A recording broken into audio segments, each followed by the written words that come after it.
Morning. সকালবেলায়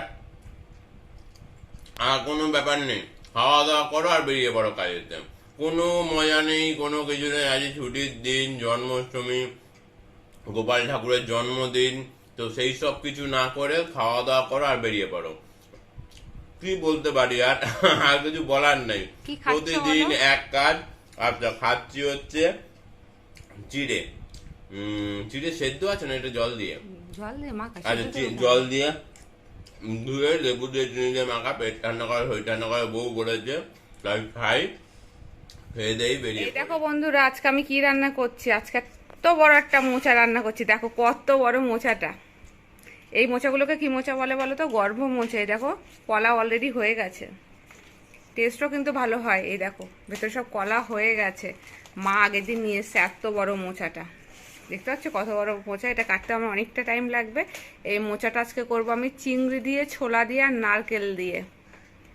মোচাটা আমি কিভাবে রান্না করছি, আমি তো মোচা রান্না তোমাদের সাথে অলরেডি শেয়ার করেছি আগের ভিডিওতে। এই রকম গর্ভ মোচা মনে হয় না শেয়ার করেছি। আজকে এটা রান্না করব, আর কিভাবে রান্না করব তোমরা কিন্তু অবশ্যই দেখে নেবে। এই দেখো কত বড় মোচা। মোচাটাকে আমি কিভাবে কাটছি, ছোট ছোট কলা হয়ে গেছে। এটা গর্ভ মোচা। আমি প্রথমে ছাড়িয়ে নিয়েছি। এবার এটা এইভাবে আমি দেখো ফুলটা এইভাবে নিচ্ছি, নিয়ে এগুলো কেটে দেবো। আগে কেটে কেটে দেখো কুচিয়ে কুচিয়ে এখানে রেখে দিয়েছি। এটাই রান্না হবে। আর এখানে আমি বটিতে, আমি চেয়ারের ওপরে বসে বসে কাটি বটিতে, এইভাবে কুচিয়ে নিচ্ছি। আর এটা আমি কুকারে সিটি দিয়ে রান্না করব। কিভাবে রান্না করব? কুকারে সিটি দিয়ে, নারকেল দিয়ে, ছোলা দিয়ে, চিংড়ি দিয়ে। খেতে কিন্তু ভীষণ টেস্টি হবে। আর এটা দেখতে দেখেছো কেমন লাগছে? বেশ সুন্দর না? মনে হচ্ছে ডেকোরেট করা। এই দেখো এইভাবেই নিচ্ছি। আর এর মধ্যে দেখো সেই জল জল কুয়াশা ব্যাপারটাও এখনো রয়েছে। বলো তো কলা হলে কত কলা হয়ে যেত। এই দেখো কুকারের মধ্যে আমি মোচাটা সিটি দিতে বসাচ্ছি। এর মধ্যে আমি ছোলা ভেজানো যেটা ছিল ওটাও দিয়ে দিচ্ছি। এটা সিটি হওয়ার পরে ঠান্ডা হয়ে গেলে আমি এটাকে একটু চটকে নেবো আলতো হাতে। আর কি বলে, এর মধ্যে আমি একটু সামান্য নুন দিয়েছি, একটু তেল দিয়েছি, যাতে কষটা কুকারের ভেতরে আর কি না লেগে যায়। এই দেখো কতটা হয়েছে। কলাগুলো দেখো এরকম হয়েছে। সেদ্ধর পরে আমি এখানে ভাত বসিয়ে দিয়েছি। আর এই গ্যাসে আমি এই মুসুর ডালটা সেদ্ধ করে নিয়েছি। এবার ডালটাকে ফোড়ন দিচ্ছি। আমি পেঁয়াজ আর রসুন ফোড়ন দিচ্ছি। আমি এর মধ্যে রসুন কুচি কুচি করে কেটে দিয়েছি, এই দেখতে পাচ্ছ। আর পেঁয়াজ আর রসুনটা যেই ভাজা ভাজা হয়ে যাবে তখন আমি এর মধ্যে ডালটা যেটা সেদ্ধ করে রেখেছি ওই ডালটা দিয়ে দেবো। ডালের মধ্যে নুন, হলুদ আর চিনি, লঙ্কা সব মেশানো আছে। শুধু এটা ভাজা করেই আর কি আমি ডালটা এর মধ্যে ঢেলে দেব। একটু গোল্ডেন গোল্ডেন ভাজা করবো, বেশি ভাজা করবো না, তাহলে আবার পুড়ে পুড়ে যাবে। যখন দেখবে একটা আর কি গন্ধ বেরোয়, তাই না? পেঁয়াজ আর রসুন একটা ভাজা ভাজা করে যে গন্ধ বেরোয়, ওই সুন্দর ফ্লেভারটা যখন আসবে তখন আমি ডালটা এর মধ্যে অ্যাড করে দেব। পেঁয়াজটা ভাজা ভাজা হয়ে গেছে, গন্ধ বেরিয়ে গেছে। ওর মধ্যে আমি অল্প একটু ক্যাপসিকাম কুচি দিয়ে দিয়েছি।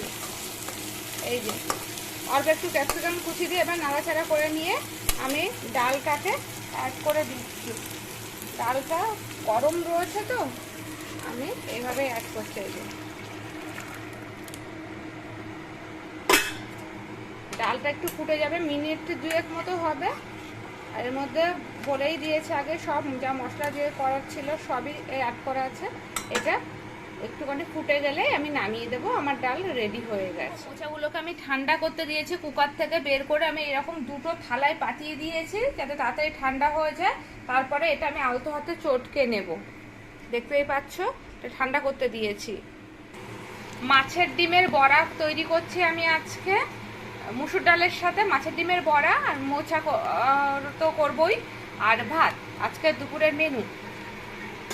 আর কি বলে, ও ফ্রিজের মধ্যে আচার করা রয়েছে, আজকে ভাবলে সেটা বের করব, কারণ আমার চাটনিটা শেষ হয়ে গেছে। আর এই দেখো আমি এইভাবে আর কি করি, তৈরি করি, কি বলে এটাকে, ব্যাটারটাকে এইভাবে তৈরি করে আর কি মাছের ডিমটাকে এইভাবে মেখে নিই। এর মধ্যে আছে পেঁয়াজ, আছে পেঁয়াজ কুচি, আদা কুচি, রসুন কুচি, টমেটো কুচি, লঙ্কা দিইনি, গোলমরিচের গুঁড়ো দিয়েছি, লঙ্কা দিলে পাখুন খেতে পারবে না বলে।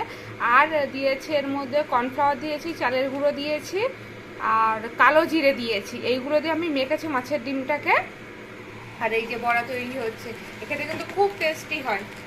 আমাদের ঘরে সবাই খুব খেতে ভালোবাসে, আর মাছের ডিমের নাকি প্রচুর উপকারও থাকে, যার জন্যে মা এটা আনে। মার খুব পছন্দের একটা খাবার বলতে পারো। কড়াইতে আমি তেজপাতা, শুকনো লঙ্কা আর সাদা গোটা জিরে ফোড়ন দিয়েছি। দিয়ে দেখো নুন হলুদ মাখানো চিংড়িটা, আমি চিংড়িটাকে নুন হলুদ মাখিয়ে রেখেছিলাম ভালো করে পরিষ্কার করে ধুয়ে, সেটা দিয়ে দিয়েছি। আর দিয়ে দিয়েছি এর মধ্যে আছে জিরের গুঁড়ো, আর একটু নুন দেওয়া আছে সামান্য পরিমাণে, আর আদা পেস্ট সব দিয়ে আমি এটা ভালো করে একটু নাড়াচাড়া করে নিয়ে এর মধ্যে আলু দিয়ে দেব। আলু দিয়ে নাড়াচাড়া করে নারকেলটা দিয়ে তারপরে গিয়ে আমি মোচাটা এর মধ্যে অ্যাড করব। এই দেখো তারপরে আলুগুলো দিয়ে আমি ভাজা ভাজা করে নিয়েছি। আর এবার নারকেল, এই পরিমাণে আমি নারকেল দিয়েছি। আর এর মধ্যে আমি চিনিও দিয়ে দিয়েছি। চিনিটা খুব বেশি দিইনি, নারকেল তো এমনিতেই মিষ্টি হয়, যার জন্য সামান্য পরিমাণে চিনি দিয়েছি। তবে মোচা, থোড়, কচুর শাক এইগুলোতে একটু চিনি বেশি লাগে, একটু মিষ্টি মিষ্টি না হলে সেই ভালো টেস্টটা আসে না। নাড়াচাড়া করে নিই, পরে ভালো করে যখন এটা কষানো হয়ে যাবে তার মধ্যে আমি মোচাটা অ্যাড করব। মশলাটা কষানো হয়ে গেছে, দেখতেই পাচ্ছ। এই দেখো নারকেল দিয়েও তেল ছেড়ে দিয়েছে। এবার আমি মোচাটা এর মধ্যে দিয়ে দিচ্ছি। আমি মোচাটা দেখো এইভাবে চটকেছি, পুরো মিহি করিনি, এরকম করে আলতো হাতে চটকেছি। এবার সব মোচা অ্যাড করব। আর আমি মোচা চটকে সেই জলটা ফেলি না, মোচাটা একটু কষ হয়, কিছু কিছু মোচা একটু কষ হয়, তবুও আমি জল ফেলি না, তাহলে তো সব উপকারগুলো চলেই যাবে, তাই না? যার জন্য আমি মোচাটা জল শুদ্ধই দেবো। এবার সমস্ত মোচা আমি এর মধ্যে অ্যাড করে দেব। আর এই মোচার যে জল থাকবে তাতে কিন্তু আলু আর চিংড়িগুলো আরও ভালোভাবে সেদ্ধ হয়ে যাবে। এরকম মোচা রান্না হয়ে গেছে, দেখতে এরকমও হচ্ছে, এটা মনে হচ্ছে খুব টেস্টিও হবে। এই দেখো এর মধ্যে আমি এবার ঘি আর গরম মশলা দিয়ে চাপা দিয়ে রেখে দেব। এই যে পাখুম খেতে বসেছে, আজকে খুব খুশি। গতকাল চিকেন করেছিলাম, ওই জন্য একটু চিকেন রেখে দিয়েছিলাম, তাই খুব খুশি। এই যে ভাতটা মেখে দিয়েছে, মোচা দিয়ে ডাল দিয়ে ভাত মাখা আছে, আর পাশে চিকেন দেওয়া আছে। আর এই যে ও খাচ্ছে, দেখো বাবা ভালো। আমাদের খুব জোর খিদে পেয়েছে, আমরা খেয়ে নিই।